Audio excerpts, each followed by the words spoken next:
বাংলাদেশের মোটরসাইকেলের যে ক্যাপাসিটি এখনও হয়তো বা ওই জায়গায় এখনও আমরা সবাই কেউই রিচ করতে পারিনি। আমার মনে হয় ক্যাপাসিটি আরও অনেক বেশি। ইয়ামা আপনারা জানেনই যে বাংলাদেশে আর্গুয়েবলি দ্য বেস্ট ব্র্যান্ড, যারা সবচেয়ে ভালো করছে আর সবচেয়ে বেশি বাইক সেল করছে।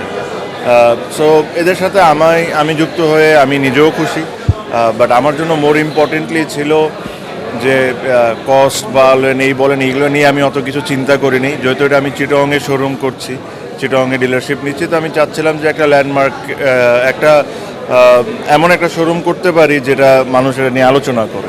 আপনি যদি অন্য অনেকেই শোরুম দেখবেন যে হয়তোবা এতটা বড় থাকে না, হয়তোবা একটু এর চেয়ে অনেক হয়তোবা ছোটো থাকে। বাট এখানে আমি একদম টপ অফ দ্য লাইন যত কিছু করা সম্ভব ছিল কাস্টমারের ভালো এক্সপিরিয়েন্সের জন্য, ওই জিনিসটা আমি করার চেষ্টা করেছি।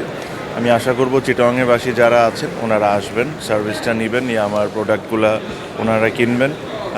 সো এটাই I wanted to do something for Chittagong in a nice way, that's why এই জিনিসটা করো। জন্ম চট্টগ্রাম ভাই, সো আমার জন্ম চট্টগ্রাম, আমার চট্টগ্রামের সাথে অনেক লম্বা সুন্দর স্মৃতি আছে।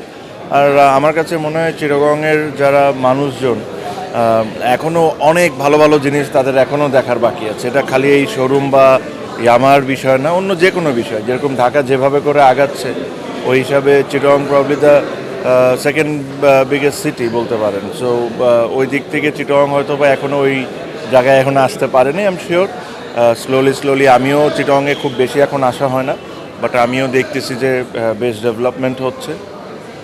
But Chittagong I think deserves more. 28 basically আমার জার্সি নাম্বার ছিল 28।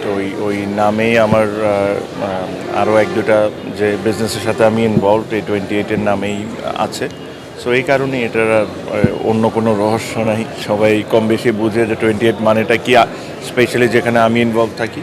সো এই কারণেই। বাট আমি আশা করি আপনারা জাস্ট আমার ইন্টারভিউ নেবেন না, আসলে একটু ঘুরে দেখবেন, দেখে আশা করি আপনারাও বুঝবেন যে it's probably one of the finest showroom in Bangladesh.